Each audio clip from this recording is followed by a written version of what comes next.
Well, again, this is the day the Lord hath made. Rejoice and be glad in it.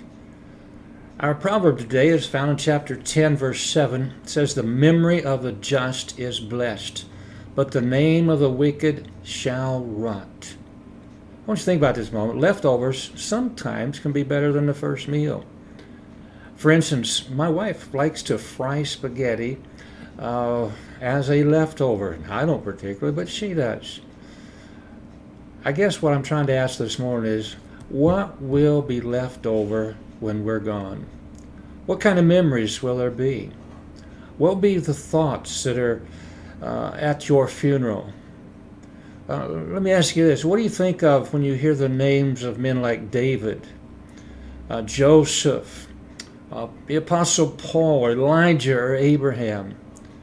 Or what if we hear these names, or King Saul, or Demas, or Pilate, or Jezebel, or Judas Iscariot? What comes to our minds? For we find that their epitaph reveals really who they were and how they lived. You know, it seems interesting that many bear the name of Joseph and David and Mary and Paul and Peter, and I have yet to meet somebody named Pilate. I have yet to run into somebody named Jezebel. I think if I did, I'd run. But you know, I can remember too, a number of years ago, a man died. His family rejoiced. Not that he was in heaven, but he was out of their lives. Psalm chapter 9, verse 5 says, "Thou hast rebuked the heathen, thou hast destroyed the wicked, thou hast put out their name forever and ever. O thou enemy, destructions are come to a perpetual end, and thou hast destroyed the cities. Their memorial is perished with them." In the lobby of our fellowship hall is a wall of memories for those who once lived among us, those whom we loved, and those that we participated in many things with. Every day as I step into my office, I see the pictures of some of those. And from time to time, there's a plaque there. I stop and I read some of the names. And every one of those has a very special spot in my memory. From time to time, I use them as illustrations in my messages. All I can say is, blessed are the memories of these dear folk. There are names that smell of something that's rotten.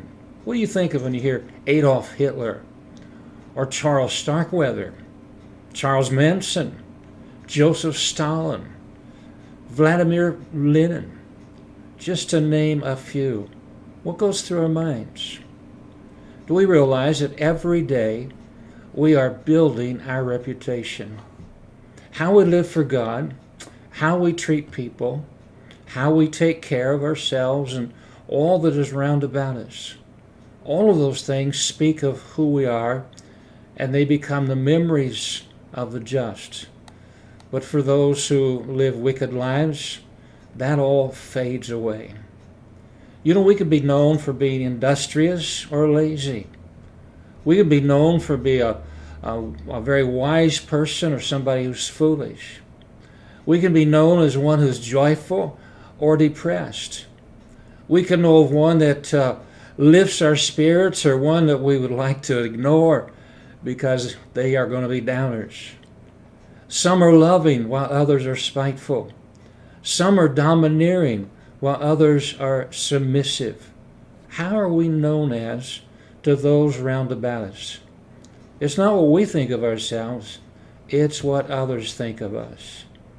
It's all in how we live that determines how we die and what people remember afterwards. That's our legacy, that's our reputation. Brethren, that's our testimony.